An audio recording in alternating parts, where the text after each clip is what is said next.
وہ اپنا کام کر رہے ہیں، ہم ان میں مداخلت نہیں کرتے، ہم اپنا کام کرتے ہیں، لیکن ہم اس بات پر پختہ یقین رکھتے ہیں کہ ملک میں جمہوریت ہونی چاہیے، صحیح ہے، مستحکم ہونی چاہیے، بالکل ٹھیک ہو گیا، اور تمام اداروں کو دستور کے تابع کام کرنا چاہیے۔ ٹھیک، شامی صاحب اب آ جاتے ہیں ذرا، کل ہم نے بات کی تھی تفصیل کے ساتھ، کیونکہ پروگرام شروع ہونے سے پہلے کل جب ہم پروگرام کر رہے تھے 10 منٹ تاخیر ہوئی، وجہ یہ تھی قومی اسمبلی کا اجلاس جاری تھا جس میں شہباز شریف صاحب نے اظہار خیال کیا اور پھر آصف علی زرداری صاحب بھی بولے اور اس بیچ میں فیصل واڈا صاحب کی گفتگو بھی سامنے ہے، لیکن کسی رکن اسمبلی نے غالباً کوئی نازیبہ الفاظ کہے جسے سنتے ہی اپوزیشن نے بائیک آؤٹ کیا کہ ایسے ماحول میں ہم یہاں نہیں رہ سکتے۔ بعد میں فیصل واڈا صاحب کا خطاب جاری رہا اور اس واک آؤٹ پر ظاہری بات ہے حکومت نے کئی طرح کی پھپتیاں بھی کسیں، اور آج وزیر اعظم پاکستان نے بذریعہ ٹویٹ اس واک آؤٹ پر تبصرہ کیا، اور میں ٹویٹ بھی ہم چلائیں گے اسکرین پر اور دکھائیں گے انہوں نے کیا کہا۔ دیکھیے، وزیر اعظم پاکستان نے یہ کہا ہے شامی صاحب کہ پارلیمان جس پر عوام کے ٹیکسز سے سالانہ اربوں کے اخراجات اٹھتے ہیں کہ ایوان زیریں سے حزب اختلاف کا ایک مرتبہ پھر واک آؤٹ ظاہر کرتا ہے کہ شاید یہی ایک کام ہے جو انہیں کرنا ہے، یہ این آر او کی حصول اور نیب مقدمات جو ہم نے قائم نہیں کیے سے چھٹکارے کے لیے دباؤ ڈالنے کا ایک حربہ ہے۔ یہی نہیں بلکہ اسی ٹویٹ کو انہوں نے پھر کوٹ ری ٹویٹ کرتے ہوئے مزید اس میں اضافہ کیا اور کہا کہ کیا جمہوریت منتخب سیاسی رہنماؤں کو کرپشن اور لوٹ مار کی کھلی چھوٹ کا نام ہے؟ یوں محسوس ہوتا ہے کہ ان کے نزدیک جو شخص عوام کے ووٹ لے کر منتخب ہو جائے اسے قومی خزانے پر ڈاکہ زنی کا لائسنس مل جاتا ہے۔ یہ ہے جناب وزیر اعظم عمران خان صاحب کا تبصرہ۔ کل میں نے پروگرام میں آپ سے محتاط ہوتے ہوئے این آر او کا ذکر کیا اور آپ نے جھاڑ پہ لا دیا۔ آج دیکھیں وزیر اعظم پاکستان خود اس کا ذکر کر رہے ہیں شامی صاحب۔ دیکھیے، پہلی بات تو یہ ہے کہ کل اپوزیشن نے واک آؤٹ کیا تھا اور واڈا صاحب کی تقریر نہیں سنی تھی۔ آج بھی اپوزیشن کا ہنگامہ جاری رہا۔ جمیعت علماء اسلام کی ایک رکن ہے، انہوں نے اسلام آباد ہائی کورٹ میں ججوں کی تعداد بڑھانے سے متعلق اور مختلف صوبوں کی نمائندگی سے متعلق ایک قرارداد پیش کی تھی، جو ڈپٹی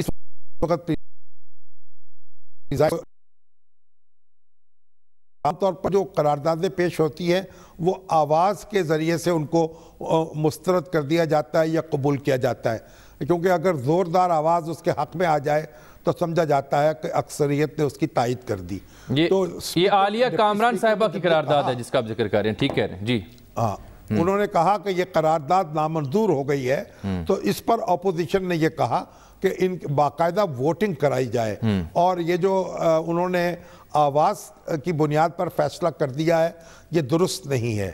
یہ جب ووٹنگ کرائی گئی تو اس میں بھی 2 ووٹوں کی اکثریت جو تھی اس سے یہ قرارداد جو تھی نامنظور ہو گئی، 96 اور 94۔ اس کے بعد اپوزیشن کے جو ارکان ہیں انہوں نے مطالبہ کیا کہ ووٹنگ دوبارہ کرائی جائے۔ اس پر ڈپٹی سپیکر تیار نہیں ہوئے، اور عام طور پر یہ روایت بھی نہیں ہے جب ایک دفعہ ووٹنگ ہو جائے تو پھر بار بار ووٹنگ تو نہیں ہوتی۔ اس پر بھی ہنگامہ ہوا، پھر آج پھر واک آؤٹ ہوا اور ایک قسم کا بائیکاٹ ہوا۔ تو عمران خان صاحب یہ بات تو درست کہہ رہے ہیں کہ اپوزیشن کا کام ہے کہ وہ ہاؤس کے اندر بیٹھے، اور اگرچہ کہ اپوزیشن لیڈر کے طور پر ان کی جماعت جو تھی اس نے اس حوالے سے کوئی اچھی مثال قائم نہیں کی تھی۔ جب نواز شریف صاحب وزیر اعظم تھے تو تحریک انصاف جو ہے وہ کارروائی میں کوئی قابل ذکر حصہ نہیں لیا، آپ کو معلوم ہے دھرنا دیا جاتا رہا، بائک کاٹ ایک بہت جاری رہا۔ تب تو اپوزیشن کنٹینرز پر ہی رہی نا جی۔ ایوان کی کارروائی میں کوئی دلچسپی نہیں لی، لیکن اس سے قطع نظر کوئی بری مثال جو ہوتی ہے اس کو فالو نہیں کیا جانا چاہیے۔ اب اپوزیشن جو ہے وہ اپنے طریقے سے یعنی احتجاج کر رہی ہے، لیکن حکومت کا معاملہ کیا ہے؟ حکومت کا کوئی نہ کوئی رکن، کوئی نہ کوئی وزیر جب تقریر کرنے کھڑا ہوتا ہے تو وہ ایسے الفاظ استعمال کرتا ہے جس سے اشتعال پھیلتا ہے، اور اس سے اشتعال پھیلنے کے بعد اپوزیشن کو احتجاج کرنے کا بہانہ ہاتھ آ جاتا ہے، یہ جواز مل جاتا ہے۔ اور جو واڈا صاحب ہیں یا دوسرے ارکان ہیں، اگر آپ ان کے الفاظ سنیں اور شیخ رشید صاحب کے الفاظ سنیں تو جو الفاظ اس طرح کے الفاظ جو ہیں وہ نہ پارلیمنٹ میں استعمال ہونے چاہیے نہ پارلیمنٹ سے باہر استعمال ہونے چاہیے۔ تو عمران خان صاحب کا اعتراض تو درست ہے کہ یہ اپوزیشن جو ہے اور حکومت جو ہے دونوں کو مل کر ایوان کو چلانا چاہیے. اربوں روپیہ اس پہ خرچ ہوتا ہے, اس میں تو کوئی شبہ نہیں. شامی صاحب بالکل ٹھیک ہے, بالکل ٹھیک بات ہے. میں اب سے پہلے کہ آپ سوال اٹھائیں اسی بات کے آگے ایکسٹینشن لے لیں. بالکل ٹھیک بات ہے, آنا چاہیے, اربوں روپے خرچ ہوتے ہیں عوام کے ٹیکسز سے, آئیں پارلیمان میں بیٹھیں, لیکن پھر وزیر اعظم بھی آئے نا. نہیں, وزیر اعظم بھی آئیں, اور پھر اس کے ساتھ یہ ہے کہ ان کے وزراء جو ہے وہ مشتعل نہ کریں, وہ سنجیدگی سے اظہار خیال کریں. دیکھیے, ہنگامہ برپا کرنا, مشتعل کرنا, یہ اپوزیشن کا کام ہے, حکومت کا کام نہیں ہے. اچھا, اب اس کا اگلا نقطہ سنجیدگی سے سنجیدگی سے تقریر کی تھی شہباز شریف صاحب نے, یہ اپنے ڈیم کے حوالے سے, مومن ڈیم پر, اور جو ڈسکون ہے اور محمد ڈیم اور ڈسکون کے کو جو ٹھیکہ ملا ہے, ڈسکون ایک بڑی جونیئر پارٹنر ہے. بنیادی طور پر تو جو چائنیز کمپنی ہے, میجر سٹیک ہولڈر تو وہی ہے, لیکن جو رزاق داؤد صاحب کی کمپنی ہے اس کے بارے میں انہوں نے بڑے سنجیدہ اعتراضات کیے. اس کا جواب بڑی سنجیدگی سے فیصل وارڈا صاحب کو دینا چاہیے تھا, لیکن جب ماحول خراب ہوا تو ان کی بات بھی اس طرح سے سنی نہیں گئی. تو ایک ڈیبیٹ جو ہے ایوان میں ہونی چاہیے تاکہ لوگوں کو حقائق معلوم ہو سکیں اور وہ اپنی رائے قائم کر سکیں مختلف معاملات کے حوالے سے. سر یہ تو آپ نے ایک بیک گراؤنڈ میں سارا پرسپیکٹو واضح کر دیا نا جی, کن حالات میں یہ کیا ہو رہا ہے, وزیر اعظم کا مشورہ کیسا ہے, صاحب ہے یا نہیں ہے. وہ جو این آر او کی بات کر رہے ہیں کہ یہ walk out N R O لینے کے لیے ایک دباؤ کا حربہ ہے, وہ این آر او کس این آر او کی بات کر رہے ہیں؟ یہ این آر او کے فریق کون ہے, کون دے رہا ہے این آر او؟ دیکھیے, این آر او کا مطلب دیکھیے, اگر کسی کے خلاف کرپشن کا کوئی الزام ہے تو نیب ہے اور دوسرے ادارے ہیں, ان کو تحقیقات کرنی چاہیے. حکومت کو بار بار یہ تانے دینے کی ضرورت نہیں ہے. اور این آر او جو ہے, این آر او تو نہ حکومت یہ دے سکتی ہے اور نہ کوئی اپوزیشن اس سے لے سکتی ہے. مقدمات یا نیب کے پاس ہیں یا عدالت کے اندر ہیں.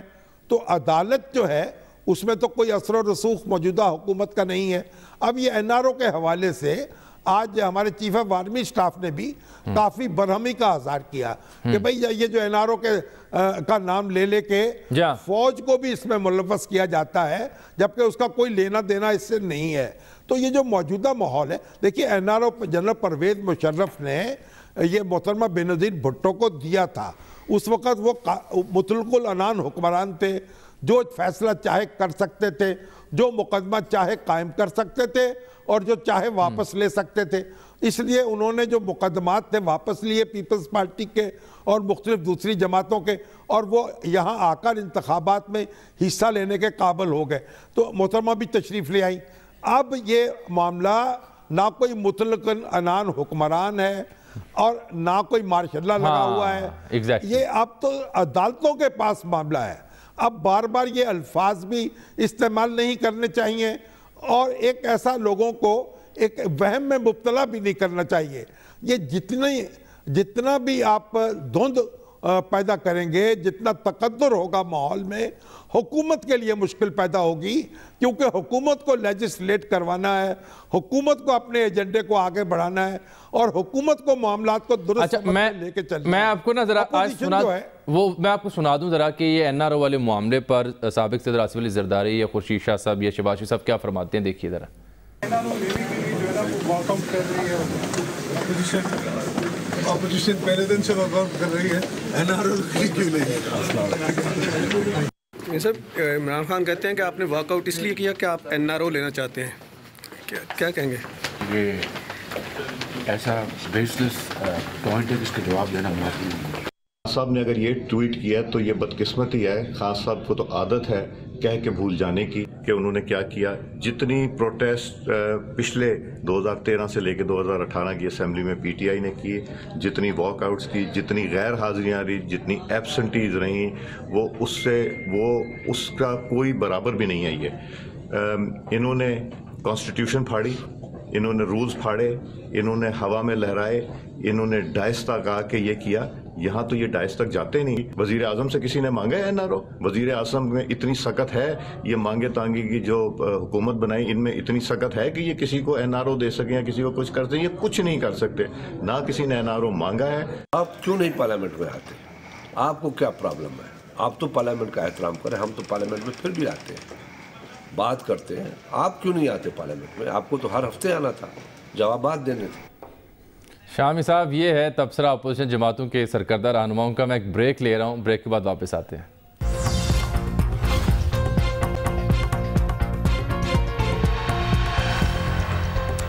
ویلکم بیک ناظرین, ایک بار پھر سے پروگرام میں آپ کو خوش آمدید کہتے ہیں. شامی صاحب, بریک سے پہلے ہم نے جو وزیر اعظم صاحب کے ٹویٹ سے ان کا جائزہ لیا اور اپوزیشن رہنماؤں کا رد عمل بھی آپ تک پہنچایا. آپ نے بھی کہا کہ یہ لفظ NRO کا ذکر کرنے سے فضا بہتر نہیں ہوگی بلکہ مزید شکوک و شبہات پیدا ہوں گے. لیکن کیا کیجئے کہ پہلے تو چلیں کچھ وزراء, وفاقی وزیر اطلاعات ہوں یا صوبائی وزیر اطلاعات ہوں, یہ بات کرتے تھے یا PTI کے دیگر لوگ بات کرتے تھے. جب وزیر اعظم خود یہ ٹویٹ کریں گے پھر تو سر بحث ہوگی نا, پھر تو عوام کے ذہن میں شکوک شبہات بھی آئیں گے. لیکن وہ جو جواب اپوزیشن دے رہی ہے کہ جی آپ میں جو بالخصوص سیاض صادق صاحب یا خورشید شاہ صاحب نے جو کہا کہ آپ میں سکت ہے NRO دینے کی, وہ بھی بڑی قابل توجہ بات ہے. دیکھیے, وزیر اعظم تو خود اس بات کا اقرار کر چکے ہیں کہ ان کی بیگم صاحبہ ان کو یاد کراتی ہیں کہ وہ وزیر اعظم بن چکے ہیں اور وہ اپنے آپ کو اپوزیشن لیڈر سمجھتے ہیں بار بار. تو میرا خیال کہ وزیر اعظم جو ہیں وہ اپوزیشن لیڈر جو ہے اس کے خول سے نکلے اور وہ سمجھے کہ وہ وزیر اعظم ہیں. ان کو صرف سیاسی فکرے جو ہیں وہ چست نہیں کرنے بلکہ معاملات کو آگے بڑھانا ہے اور گاڑی جو ہے اس کو چلائے رکھنا ہے. تو یہ اگر وہ اس لیے اس کا کوئی حاصل نہیں ہے ان تانوں کا, ان فکروں کا. نہ اس طرح کا کوئی NRO اب مل سکتا ہے, نہ کوئی دینے والا ہے نہ کوئی لینے والا ہے. اب تو جو بھی فیصلہ ہوگا یہیں پہ ہوگی جزات سزات سب یہیں پہ روز حساب ہوگا. اب تو عدالتوں کے اندر معاملات ہیں. ہاں, ایک NRO جو ہے وہ البتہ مل گیا ہے. چیف جسٹس صاحب جو ہیں وہ رخصت ہو رہے ہیں, ریٹائر ہو رہے ہیں. نئے چیف جسٹس جو ہیں وہ اپنی ذمہ داریاں سنبھال رہے ہیں. تو یہ تو قدرتی عمل ہے سر. اس میں اپوزیشن کا کیا کمال ہے؟ یہ اس میں اپوزیشن کا یا حکومت کا کیا کمال ہے سر؟ وہ تو اس میں نہ حکومت کو کچھ کمال ہے نہ اپوزیشن کا کمال ہے. یہ قدرت کی طرف سے ایک NRO مل گیا ہے.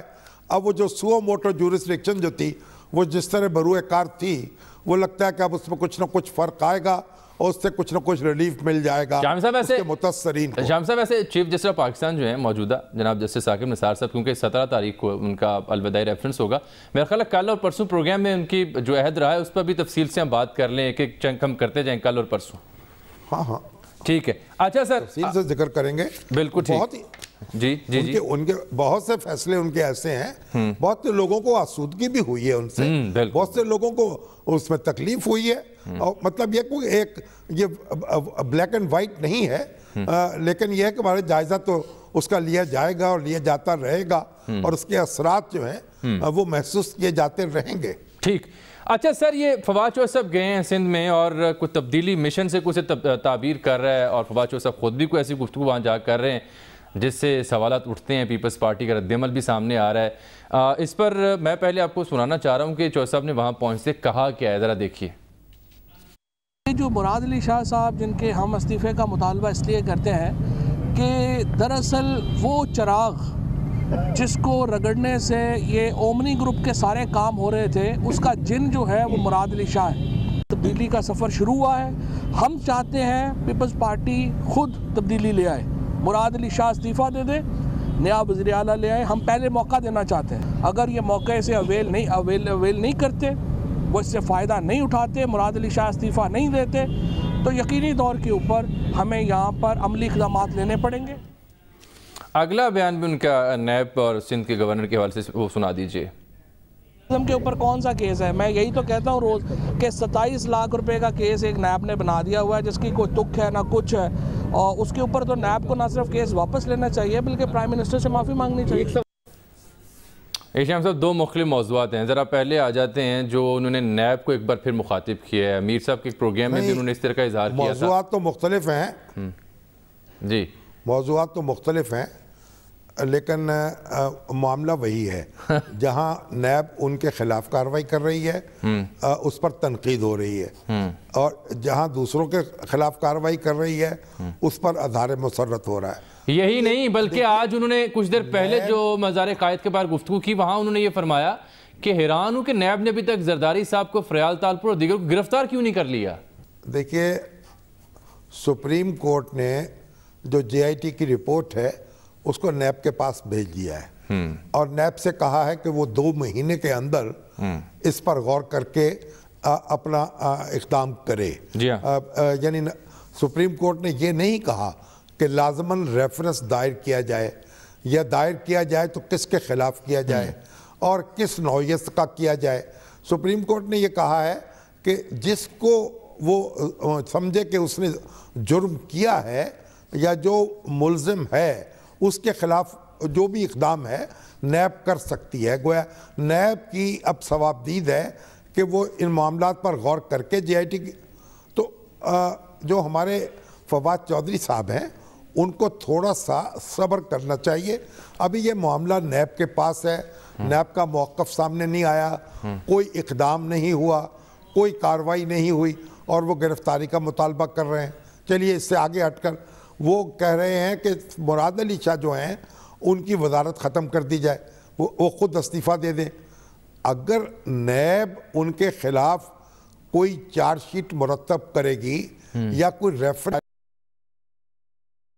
بات اور ہوگی، اور پھر کوئی وزن ہو سکتا ہے اس بات کا کہ اگر فواد چودھری صاحب ان کے استعفے کا مطالبہ کریں، اگرچہ کہ اس کے خلاف رائے بھی موجود ہوگی، جب ریفرنس جو ہے دائر ہونے کے باوجود وہ اپنا کام جاری رکھ سکتے ہیں کیونکہ ان کی حیثیت مجرم کی نہیں ہوگی، ملزم کی ہوگی۔ لیکن اس وقت فواد چودھری صاحب کو معلوم ہونا چاہیے پی ٹی آئی کے اور پیپلز پارٹی کے درمیان ووٹوں کا اور ہندسوں کا بڑا فاصلہ ہے۔ ایسا نہیں ہے کہ 2-4 ووٹوں کا فرق ہے اور پیپلز پارٹی کا تختہ الٹ کے وہاں حکومت مخالفوں کی قائم ہو جائے گی۔ اگر پیپلز پارٹی کے اندر کوئی بغاوت ہو جائے تو پھر تو دوسری بات ہے، وگرنہ مراد علی شاہ صاحب کی حکومت کو ختم کر کے کوئی جی ڈی اے کی حکومت قائم ہو جائے یا پی ٹی آئی کی حکومت قائم ہو جائے، اس کے امکانات تو بہت کم ہیں، بلکہ نہ ہونے کے برابر ہیں۔ لیکن دیکھیں نا شاہم صاحب، یہ جو سوالات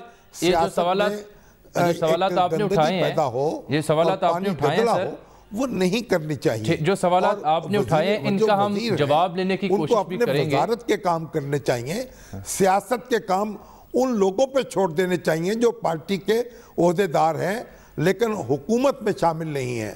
یہ بات بہتر ہوگی۔ ہم کوئی تو اچھی روایت قائم کر لیں اس ملک میں کہ بار بار ایک ہی غلطی جو ہے اس کو دہرانا ہے۔ ٹھیک شاہم صاحب، یہ جو سوالات آپ نے اٹھائے ان کا کچھ جواب ڈھونڈنے کی کوشش کرتے ہیں۔ اسلم خان صاحب ہمارے بیورو چیف کراچی سے ہمارے ساتھ موجود ہوں گے۔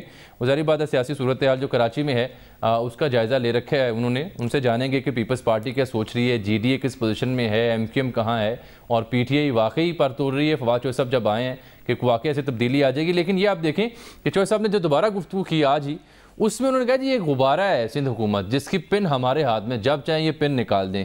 کیا واقعی ایسا ممکن ہو پائے گا؟ رد عمل دیا ہے سعید غنی صاحب نے، مرتضیٰ وہاب صاحب نے سخت رد عمل دیا ہے۔ میں ذرا اسلم خان صاحب کے پاس چلتا ہوں۔ شاہم صاحب، خان صاحب یہ فرمائیے، چودھری صاحب سندھ کے دورے پر آئے، کہتے ہیں جی پتہ نہیں میں نے کوئی جرم کر دی ہے، میرا اپنا شہر ہے، جب مرضی چاہوں میں آؤں گا، تو وہ جو دعوے کر رہے ہیں تبدیلی کے اور کہہ رہے ہیں موقع دینا چاہ رہے ہیں، واقعی پولیٹیکلی اور اگر نمبر گیم کی ہم بات کریں ایسی سچویشن ہے کہ پن جب چاہیں چودھری صاحب کھینچ دیں؟ ایسی صورتحال ہے نہیں ہے جامی صاحب، بالکل بھی نہیں ہے ایسی صورتحال کہ سندھ حکومت جس طرح انہوں نے دعویٰ کیا کہ ایک غبارے کی طرح ہے، وہ جب چاہیں اس کو نکال دیں گے اور سندھ حکومت ختم ہو جائے گی۔ ایسا اب تک نہ نمبر گیم کے حوالے سے ہے اور نہ ہی پیپلز پارٹی کی صفوں میں ایسا کوئی انتشار نظر آ رہا ہے کہ کوئی فارورڈ بلاک بنے یا ایم پی ایز آ کر کے ملاقات کریں۔ آج بھی جو فواد چودھری صاحب یہاں پر ہیں تو کسی ایم پی ایز نے ان سے ملاقات نہیں کی، حالانکہ یہ کہا جا رہا تھا کہ جب وہ کراچی پہنچیں گے تو کچھ ملاقاتیں ہو جائیں گی۔ گورنر سندھ سے ملاقات کی فواد چودھری صاحب نے، اب ایم کیو ایم بہادرآباد سے 8 بجے وہ ملاقات کے لیے ان کا ایک وقت طے ہوا ہے اور اس کے ساتھ ساتھ حلیم عادل شیخ کے گھر پہ کچھ ملاقاتیں ہوئی ہیں، لیکن پیپلز پارٹی کی جو صورتحال ہے وہ ایسی بالکل نہیں ہے۔ ہاں آج تنقید انہوں نے بہت زیادہ کی ہے، اگر ہم بات کریں جس طرح شامی صاحب بھی کہہ رہے تھے کہ جب دوسروں کے خلاف نیب کی کارروائی پر اظہار مسرت کیا انہوں نے آج بھی، اور جب ان کو عمران خان صاحب کے حوالے سوال کیا تو اس پر انہوں نے کہا کہ یہ تو کیس بنتا ہی نہیں, یہ کیس ختم ہو جانا چاہیے. اور جو بات آپ نے بھی کی کہ زرداری, آصف زرداری صاحب اور فریال تالپور صاحبہ کے حوالے سے انہوں نے کہا کہ حیرت ہے کہ انہیں گرفتار کیوں نہیں کیا جا رہا. 32 اکاؤنٹ ہیں جن کے پیسے بلا والا اس میں خرچ کیے جا رہے تھے. 70,000 کروڑ جو ہے وہ سندھ میں آیا, 2,000 کروڑ صرف ڈیولپمنٹ فنڈ کے نام پر آیا. تو خاصی تنقید کی, لیکن پیپلز پارٹی کی جانب سے بھی جواب دیا گیا اور یہ کہا گیا کہ وائسرائے کی طرح وہ سندھ میں آ کر کے اور حکمرانی کی باتیں کر رہے ہیں. جی ٹھیک. اچھا اسلم, اگر ہم جی ڈی اے کی بات کریں تو یہ اس طرح کے اشارے ملتے ہیں جیسے وہ بے قرار ہیں اور وہ چاہتے ہیں کہ تبدیلی کا سفر واقعی شروع ہو اور وہ اس میں اپنا حصہ ڈالیں. ایم کیو ایم کہاں کھڑی ہے اور اس صورت میں واقعتاً کوئی 20 سے 30 نمبروں کا جو گیپ بنتا ہے وہ برج اپ کر پائے گی پی ٹی آئی اگر کوئی ایسی کوشش ہوتی؟ ابھی نہیں کر پائے گی. جس طرح فواد چودھری صاحب کی بات اگر ہم کریں کہ وہ کچھ جلدی یہ نمبر گیمز کی بات کر رہے ہیں, ابھی ایسا نہیں ہے. جی ڈی اے بالکل یہ خواہش رکھتی ہے کہ سندھ میں تبدیلی آ جائے, ان ہاؤس تبدیلی آ جائے, اور مراد علی شاہ صاحب تبدیل ہوں, یہ خواہش جی ڈی اے کی ہے اور اس پر وہ کام بھی کر رہے ہیں. لیکن متحدہ قومی موومنٹ کی اس وقت کی جو حکمت عملی ہے کہ دیکھو اور انتظار کرو. اگر جی ڈی اے جو سندھ میں اپنے آپ کو جس طرح کرتی ہے کہ پی ٹی آئی کے ہاتھ مضبوط کرتی ہے, کچھ اس توڑ جوڑ میں وہ حصہ لیتی ہے, تو شاید ایم کیو ایم بھی پی ٹی آئی کے ساتھ کچھ آگے بڑھ جائے. لیکن مجموعی طور پر ان کو کم از کم 20 سے 22 ارکان چاہیے. تو جامع اس وقت مشکل ہوگی کہ پیپلز پارٹی کو توڑے. ایک ہی جماعت سے لوگ چاہیے. اگر کچھ مختلف جماعتوں سے 20-22 لوگ چاہیے ہوتے تو شاید صورتحال دوسری ہوتی, لیکن ان کو صرف اور صرف پیپلز پارٹی سے 20 سے 22 لوگ چاہیے. تو یہ ایک مشکل ٹاسک ہے. لیکن اگر آپ نے بات کی جی ڈی اے کی تو یقینی طور پر ان کی خواہش ہے کہ وہ پیپلز پارٹی کے خلاف آگے بڑھیں اور کردار ادا کریں تبدیلی کے لیے. ٹھیک, بہت شکریہ آپ کا جناب اسلم خان صاحب. شام صاحب دیکھ رہے ہیں 99 نشستیں تو پاکستان پیپلز پارٹی کی ہیں, 30 پی ٹی آئی کی ہیں اور 20 ایم کیو ایم کی اور 14 جی ڈی اے کی. تو یہ 55 سے 60 یا 65 بنتی ہے اپوزیشن کی اسٹرینتھ, اس سے زیادہ نہیں بنتی. اور کہاں وہ 99 پہ پیپلز پارٹی کھڑی ہے, تو مشکل ہو جائے گا اگر واقعی نمبر گیم پہ کھیلنا چاہتے ہیں تو وہی بات کرنی پڑے گا. پیپلز پارٹی کے 20-25 لوگ ٹوٹیں تو پھر ہی ہے. جی یہ مشن امپاسبل ہے, اور اگر پیپلز پارٹی کے لوگ ٹوٹیں گے اس کے اپنے اثرات ہوں گے, اور ملک کی سیاست جو ہے اس کے تہوبالا کر دے گے اس کو. اب یہ جو وفاقی حکومت ہے ہماری, یہ چند ووٹوں کی اکثریت سے کھڑی ہے. اسی طریقے سے پنجاب حکومت جو ہے پی ٹی آئی کی, وہ بھی چند ووٹوں کی اکثریت سے قائم ہے, اور اس میں بھی کولیشن گورنمنٹ ہے, مرکز میں بھی اور پنجاب میں بھی. تو اس لیے اگر یہاں کمپین کی جائے اور یہاں ہنگامہ کیا جائے تو جو پی ٹی آئی کی گورنمنٹ ہے مرکز میں اور پنجاب میں, یہ دباؤ میں زیادہ آ جائے گی سندھ حکومت کی نسبت.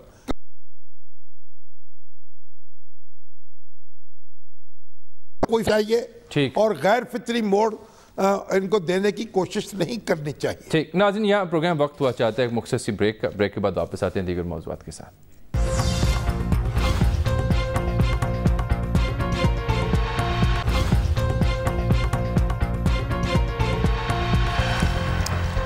ویلکم بیک ناظرین. شامی صاحب, آج شہباز شریف صاحب نے ظہرانہ دیا تھا اپوزیشن جماعتوں کے رہنماؤں کو, اور اس موقع پر ہم نے دیکھا آصف علی زرداری صاحب, بلاول بھٹو زرداری, یہ بھی وہاں پہنچے اور بڑے انہوں نے خود آگے بڑھ کر ان کا استقبال کیا, مسکرائے اور پھر مشترکہ طور پر میڈیا سے چلتے پھرتے گفتگو بھی کی.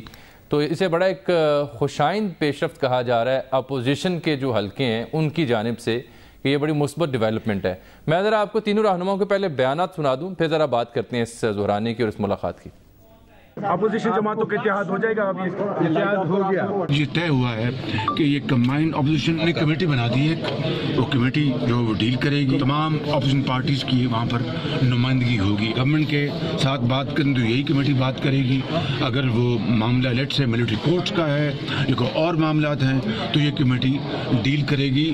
اور یہ بات طے ہے کہ جو بھی اس ملک کے مفاد میں ہوگا یہ کمبائنڈ اپوزیشن وہی راستہ اختیار. اپوزیشن نے بہت اچھا لائے عمل آج طے کیا ہے کہ ہم یہ کمیٹی بنائیں گے اور ہمارا اپوزیشن جوائنٹ اپوزیشن ہوگا پارلیمان میں اور پارلیمان کے باہر بھی انشاءاللہ. شام صاحب وہ کہتے ہیں کہ بالکل اتحاد ہو گیا. زرداری صاحب سے سوال پوچھا گیا, ان کا بالکل اتحاد ہو گیا اپوزیشن کا, اور ایک کمیٹی بنا رہے ہیں, چاہے فوجی عدالتوں کا معاملہ ہو, گورنمنٹ سے بات کرنے کا معاملہ ہو, وغیرہ وغیرہ. تو خاصے آج شیر و شکر دکھائی دیے تمام اپوزیشن جماعتوں کے رہنما.